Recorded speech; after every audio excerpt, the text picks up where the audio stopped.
అంధుడైన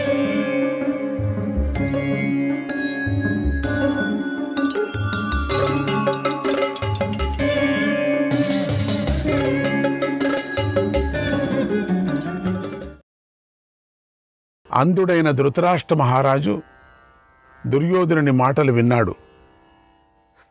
వెనుక కణికుడు చెప్పిన మాటలు గుర్తు చేసుకున్నాడు. అతడి మనస్సు రెండు విధాలుగా చీలిపోయింది. ఎంతో దుఃఖించాడు, ఎంతో ఆందోళన చెందాడు.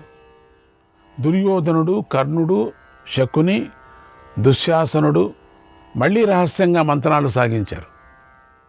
మళ్ళీ దుర్యోధనుడు ధృతరాష్ట్రుడి వద్దకు వచ్చి ఇలా అన్నాడు, తండ్రి, మనకు పాండవుల వల్ల ఎలాంటి భయము కలగకూడదు, ఏ విధమైన ప్రమాదము రాకూడదు. కనుక నువ్వు ఏదో ఒక మంచి ఉపాయాన్ని ఆలోచించు. పాండవులను వారణావతపురానికి పంపించు అన్నాడు. ధృతరాష్ట్రుడు ఆ మాటలు విని ఒక ముహూర్తకాలం ఆలోచించుకున్నాడు. తర్వాత దుర్యోధనుడితో ఇలా అన్నాడు, నాయనా దుర్యోధన, పాండురాజు ధర్మమే ముఖ్యమని తన జీవితమంతా ధర్మం గురించే ఆలోచించాడు. ధర్మాన్ని ఆచరిస్తూ ఉన్నాడు. సమస్త బంధువులతోనూ విశేషించి నాతోనూ ధర్మంగానే నడుచుకున్నాడు. సరళ స్వభావంతో ఉన్నాడు. తనకిష్టమైనటువంటి పనులను పట్టించుకోలేదు. ప్రతిరోజు రాజకార్యాలను నాకు చెప్పేవాడు. అదొక వ్రతంగా పాటించేవాడు. ఇప్పుడు ఆ పాండురాజు కుమారుడైనటువంటి యుధిష్ఠిరుడు ధర్మరాజు కూడా తండ్రిలాగానే ధర్మపరాయణుడిగా ఉన్నాడు. గుణవంతుడిగా లోకంలో మహాఖ్యాతిని సంపాదించుకున్నాడు. పురువంశీయులందరికీ ప్రియుడై ఉన్నాడు. తండ్రి తాతల నుండి సంక్రమించిన రాజ్యం నుండి ఆ ధర్మరాజుకు ఎలా దూరం చేయగలం? చిక్కులో పడ్డాం మనం, తెలుసా? అది ధర్మంగా సంకరించినటువంటి ఒక నియమ ప్రకారంగా వచ్చినటువంటి ఒక పద్ధతి. మనం ఎలా తొలగించగలం? అందులోనే అతడికి ఎంతోమంది సహాయకులు ఉన్నారు ధర్మరాజుకు. ఆ పాండురాజు మంత్రులను, సైన్యాన్ని అన్ని వేళలా ఆదరించాడు, పాలించాడు, పోషించాడు. అంతేకాదు వారి పుత్రులను, మనుమలను కూడా పోషించాడు. వారి యందు అభిమానంతో ఉండేవాడు. అందుకని వాళ్ళంతా పుత్రులు, వాళ్ళ మనవుళ్ళు అందరూ కూడా ఇప్పుడు తయారైపోయారు. ప్రజలంతా వాళ్లే. నాయన సుయోధన, ప్రజలందరూ పాండురాజు చేత అనేక సత్కారాలు పొంది ఉన్నారు. అందుచేత వీరందరికీ ఈనాడు పాండవుల మీద అపారమైన ప్రేమాభిమానాలు ఉన్నాయి. తెలుసా నీకు? న్యాయంగా మనం మధ్యలో వచ్చిన వాళ్ళని చెప్పుకోవచ్చేమో మనం, అంతే. వాళ్ళ వంశంలో పుట్టినప్పటికి కూడా మధ్యలో వచ్చిన వాళ్ళు అనుకోవచ్చు మనం, అంతే. అసలు ఈ ప్రజలందరూ వాళ్ళ తట్టే ఉన్నారు, తెలుసా నీకు? ఎందుకంటే పాండురాజు అట్లా ఆదరించాడు. పుట్టబోయే పిల్లకు కూడా మర్యాదలు చేసి వాళ్ళకు కూడా కానుకలు ఇచ్చి వెళ్ళాడు. పుట్టబోయే పిల్లలకి అంటే మనవాళ్ళకి. ఇక ఎంత వాళ్ళ మీద దయ, ప్రేమ ఈ ప్రజలకు ఉంటుంది చెప్పు. ధర్మంగా నాతో కూడా ధర్మంగానే ఉన్నాడు కదా. మిమ్మల్ని అంత ప్రేమగా నాతో ధర్మంగా ప్రేమగా చూసుకునేవాడు. ధర్మరాజు మేలు కోసం మనకు, మన బంధువులకు ద్రోహం చేయటానికి కూడా వెనుకాడరు. అంటే వాళ్ళంతా కూడా ఎవరైనా కానీ వెనుకాలు. పాండవులకు మనం ఏ చిన్న తప్పు చేసినా వీళ్ళు మనవలను బ్రతకనివ్వరు. చుట్టూ ఉండేవాళ్ళంతా కూడా ఏ చిన్న తప్పు చేసినప్పటికి కూడా వీళ్ళు మనలను ఎవరిని కూడా బ్రతకనివ్వరు. చుట్టూ ఉన్నారు వాళ్ళు. నేను చెప్పినట్టుగా మనవళ్ళకు బహుమానాలు ఇచ్చాడు ఆయన. వాళ్ళు పుట్టిన వాళ్ళంతా రాజును అట్లా తండ్రిలాగా చూశారు. దుర్యోధనుడు, తండ్రి నువ్వు చెప్పింది నిజం, ప్రజలందరూ విరోధులవుతారని నేను కూడా ఈ విషయంలో ఆలోచించాను. బాగా నాకు తెలుసు. ఎందుకంటే అంత ఉపయోగాన్ని పొందారు కదా వాళ్ళప్పుడు, రాజ్యం ఏలాడు కదా పాండు. అందుకే ప్రజలకు నేను ధనం ఇచ్చాను. నేను కూడా ధనం ఇస్తే అందరూ మన తట్టు వస్తారు, దానికేం లేదు. ధనమే ముఖ్యం. కొంతమందికి ఇళ్ళు వాకిళ్ళు ఇచ్చాను అందరికీ. నేను అందరినీ కూడా సత్కరించాను, అందరిని మన తట్టు తిప్పుకున్నాను. వారితోనూ మంచి సంబంధాలను పెట్టుకున్నాను. నేను తెలుసా, నేను కూడా ఆయనలాగానే పెద్ద పెద్దగా ఇచ్చాను అందరికీ కూడా. ఇలా దాన ధర్మాలు చేసి పాండవుల మీద నుంచి వారి మనస్సు మరలించాను, చాలామంది మనస్సు మరలించాను. తండ్రి, ఇప్పుడు వారు మనకు సహాయకులుగా ఉంటారు. అందరూ తిప్పుకున్నా నేను. అందుచేత వారి విషయంలో నువ్వు సందేహించనక్కరలేదు. ఈ సమయంలో మంత్రులు, కోశాగారము నా ఆధీనంలోనే ఉంది. అదంతా నా ఆధీనంలో ఉంది. కనుక ఏదైనా ఒక ఉపాయాన్ని పన్ను, పాండవులను వారణావతానికి పంపు. యువరాజుకి ఏమీ తెలియదు, అంటే ధర్మరాజుకి. ధర్మరాజు ఊరికే ఉన్నాడు అంతే బొమ్మలాగా. నేను మా ఆయన్ని కూడా చూసుకున్నట్టే చూసుకున్నాను. రాజ్యమంతా పూర్తిగా నా అధికారంలోకి వచ్చిన తర్వాత కుంతీదేవి తన కొడుకులతో కలిసి ఇక్కడికి వస్తుంది అన్నాడు. ధృతరాష్ట్రుడు, నాయనా, నా మనస్సులో కూడా ఈ ఆలోచనే ఉంది. అందరినీ తన తట్టు తిప్పుకున్న తర్వాత ఇక్కడ వాళ్ళకి ఆదరం ఎప్పుడు దొరకదో అప్పుడు కుంతి తన పుత్రులతో వస్తుంది చెప్పటానికి, లేక వెళ్ళిపోతానో లేక ఏదో చెప్పడానికి వస్తుంది. అందుకని ఇది ఈ విధంగా చేయటం చాలా మంచిది. ఇది పాపిష్టి ఆలోచన, దురాలోచన. అందుచేత నువ్వు చెప్పినట్లుగా నేను చెప్పలేకపోతున్నాను. నాకు తెలుసది, నేను చెప్పలేకపోయాను. నువ్వు అనుకున్నట్టుగానే నా నోటితో మాత్రం చెప్పలేకపోతున్నా. అటు ఇటుగా ఉన్నాడు పాపం.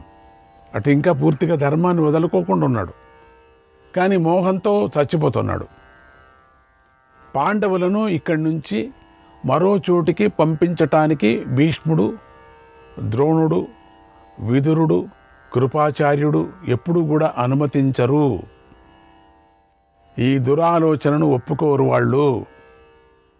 వారికి మనము పాండవులు సమానమే. వారు అభిమానవంతులు, ధర్మాత్మలు. మనలోని పక్షపాతాన్ని వారు అంగీకరించరు. జ్ఞాపకం పెట్టుకో.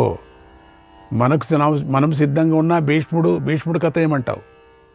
కనుక నాయన దుర్యోధన, మనం ఒకవేళ పాండవులతో భేదభావంతో వ్యవహరిస్తే, విపరీతంగా ప్రవర్తిస్తే కురువంశీయులకు, ప్రపంచానికి కూడా మనం దుష్టులం అవుతాం, చంపదగిన వారం అవుతాం. అప్పుడు అందరూ కలిసి మనలను హతమారుస్తారు అన్నాడు.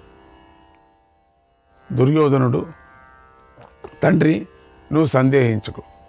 భీష్ముడు ఎప్పుడూ తటస్థుడుగానే ఉంటాడు, ఒకే పక్షాన్ని సమర్థించడు. ఇక ద్రోణపుత్రుడు అశ్వత్థామ ఎప్పుడూ నా పక్షంలోనే ఉంటాడు.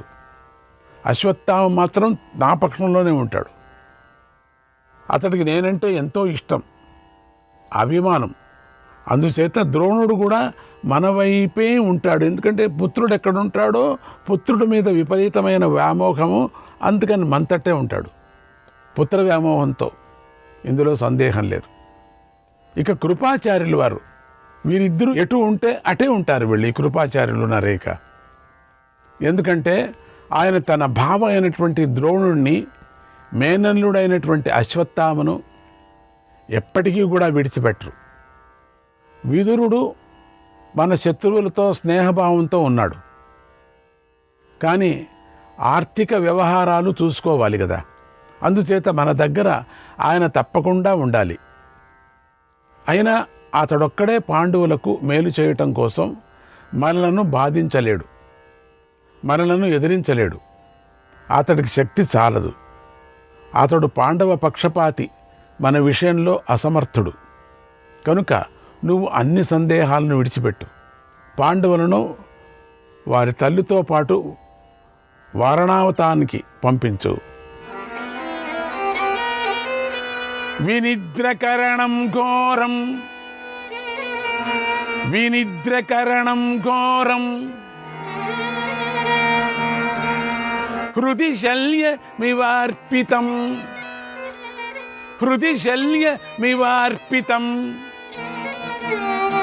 శోకపావక ముద్భూతం కర్మణైతేన నాశయ. రాజా, ఈ పని చేసి నా శోకాగ్ని చల్లార్చు. ఇది నిద్రను దూరం చేస్తుంది. ఇది హృదయంలో దిగిన శల్యం వంటిది, అతి భయంకరమైనది. పాండవులు ఇక్కడ ఉన్నంతకాలం నా హృదయంలో ముళ్ళులాగా ఉండి అనుక్షణం వేధిస్తుంది, నన్ను బాధిస్తూ ఉంటారు. వారి వలన నాకు నిద్రే రావటం లేదు. శోకం పెరిగిపోతుంది ఈ దుష్ట స్వభావం వల్ల. నా చేత కావటం లేదు ఎక్కడ కూర్చున్నా కూడా. అందుచేత వాళ్ళు ఎక్కడ చూసినా నాకు కష్టమే. ఏదో వాళ్ళు నా హృదయంలో వేసి పెద్దగా కత్తితో పొడిచినట్టుగా ఉంటుంది నాన్న, తండ్రి. అందుచేత పాండవులను త్వరగా పంపించి నా బాధను తొలగించు, నాకు సంతోషాన్ని చేకూర్చు అన్నాడు దుర్యోధనుడు. ఓం శ్రీకృష్ణాయ పరమాత్మనే నమః. దుర్యోధనుడు ఇది దురాలోచన అని చెప్పచ్చు, దూరాలోచనను సాధించుకోవటానికి ప్రయత్నాలు ప్రారంభించాడు. తన తమ్ములతో కలిసి ప్రజలకు నాయకులకు ధనమిచ్చి సత్కారాలు చేసి ప్రజలను తన వశంలోకి తెచ్చుకున్నాడు, అందరినీ తెచ్చుకున్నాడు. ధృతరాష్ట్రుడు కొందరు మంత్రులను నియోగించి వారణాతం చాలా అందంగా ఉంటుంది, అది శివుడి క్షేత్రం, అంత అందమైన ప్రదేశం మరెక్కడా కూడా లేదు, అక్కడ త్వరలో వైభవంగా ఒక గొప్ప ఉత్సవం జరగబోతుంది, అది పవిత్రమైన నగరం, రకరకాల రత్నాలతో నిండుగా ఉంటుంది, వారణావతపురం మనస్సును మోహింపజేస్తుంది, మురిపిస్తుంది, ఆనందాన్ని కలిగిస్తుంది అని అనేక కథలను చెప్పించాడు. నగరంలో బాగా ప్రచారం చేయించాడు. ఈ మాట పాండవుల చెవిన పడింది. ఆ అందాల నగరాన్ని చూసే తీరాలని పాండవులకు కోరిక కలిగింది. అది ధృతరాష్ట్రుడికి తెలిసింది.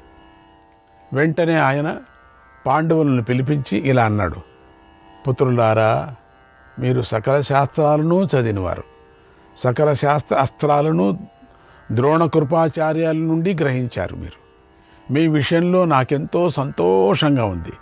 ఈ పరిస్థితులలో నేను రాజ్యహితాన్ని గురించి ఆలోచిస్తున్నాను. రాజకీయ వ్యవహారాలు, రక్షణ విషయాలు అన్ని వైపుల నుంచి నేను బాగా ఆలోచిస్తున్నాను. ఈ విషయంలో మంత్రులందరూ నాకు సహకరిస్తున్నారు. వారు నాకు నిత్యము వారణావతపురం యొక్క అందచందాలనే మాటికి చెబుతున్నారు. అందుచేత మీరు వారణావతంలో జరిగేటువంటి ఉత్సవాన్ని చూడాలనుకుంటే ఇప్పుడే బయలుదేరండి. అందరూ సకుటుంబంగా సేవక గణాలతో కలిసి వెళ్ళండి. అక్కడ దేవతల్లాగా విహరించండి. అక్కడ మీరు మీ ఇష్టానుసారంగా బ్రాహ్మణులకు, గాయకులకు రత్నాలను, విలువైన వస్తువులను దానం చేయవచ్చు. కొంతకాలం విహరించి పరమానందాన్ని పొంది హస్తినాపురానికి రండి అన్నాడు. అదే ఇట్లా పంపించడానికి సిద్ధం చేశారు. అప్పుడు యుధిష్ఠిరుడు ధృతరాష్ట్రుడి మాటల్లోని రహస్యాన్ని గ్రహించాడు. వాళ్ళకి రాకుంటుందా? కోరికను తెలుసుకున్నాడు. తనకు ఏ సహాయం లేకపోవటాన్ని గమనించాడు. సరే, అలాగే చేస్తాం అని ఆయన మాటను అంగీకరించాడు. తర్వాత యుధిష్ఠిరుడు, భీష్ముడు, విదురుడు, ద్రోణుడు, బాహ్లీకుడు, సోమదత్తుడు, కృపుడు, అశ్వత్థామ, భూరిశ్రవసుడు మొదలైన వారిని కూడా మంత్రులను, బ్రాహ్మణులను, పురోహితులను, ప్రజలను, గాంధారిని కలిసి మెల్లగా దీనంగా ఇలా అన్నాడు, జనాలతో నిండిన అందమైన నగరం వారణావత నగరం. అక్కడి మేము ధృతరాష్ట్ర మహారాజు గారి ఆదేశానుసారంగా సకుటుంబంగా వెళుతున్నాం. నిర్మలమైన మనస్సుతో, సంతోషంతో మీరు మాకు మేలు కలగాలని ఆశీర్వదించండి. మీ ఆశీస్సులతో వృద్ధి చెందుతాం, మాకు పాపం కూడా అంటదు అని వేడుకొన్నాడు. అర్థమైపోయింది, ధర్మరాజుకు అర్థమైపోయింది. ఇంతే కదా, చేస్తానులే అనుకున్నాడు. ధర్మంగా ఉన్నాడు. రాజు ఎట్లా చెప్తే అట్లా వినాలి కదా. అదిగాక ఇప్పుడు ఆ రాజు ఆయనే. పైగా నాన్న ఆ మాటలు విని కురువంశీయులందరూ చాలా సంతోషించారు. అదే కదా కావలసింది. పాండవులను మనసారా ఆశీర్వదించారు అందరూ కూడా. స్వస్త్యస్తు వః పతి సదా భూతేభ్యశ్చైవ సర్వశః మాచవో స్వశుభం కించిత్ సర్వశః పాండునందన. ఓ పాండుకుమారులారా, ప్రయాణంలో మీకంతా మేలే జరుగుగాక, సమస్త ప్రాణులకు శుభం జరుగుగాక, మీకు అన్ని విధాల ఎలాంటి పరిస్థితుల్లో కూడా ఏ చిన్న కీడు కూడా జరగకుండా ఉండుగాక అని ఆశీర్వదించారు. అదే కావలసింది అందరికీ. లోపల చాలా సంతోషపడుతున్నారు. ఆశీర్వాదాలు చేసింది అందరూ కూడా. పాపం భీష్ముడికి తెలీదు. తర్వాత పాండవులు రాజ్య లాభం కోసం ఆశీస్సులు పొందారు. అవసరమైన పనులన్నీ పూర్తి చేసుకున్నారు. అందరూ అందమైన వారణావతపురానికి బయలుదేరారు. శ్రీకృష్ణాయ పరమాత్మనే నమః. మీరు వారణావతపురానికి వెళ్ళండి అని పాండవులను ధృతరాష్ట్రుడు ఆదేశించాడని విని దుర్యోధనుడు పరమానందపడిపోయాడు. అతడి మనస్సు శాంతించింది. అంతే కావలసింది. అతడికి అంతులేని సంతోషం కలిగింది. దుర్యోధనుడు వెంటనే తన అంతరంగిక మంత్రి అయినటువంటి పురోచనుణ్ణి పిలిపించాడు.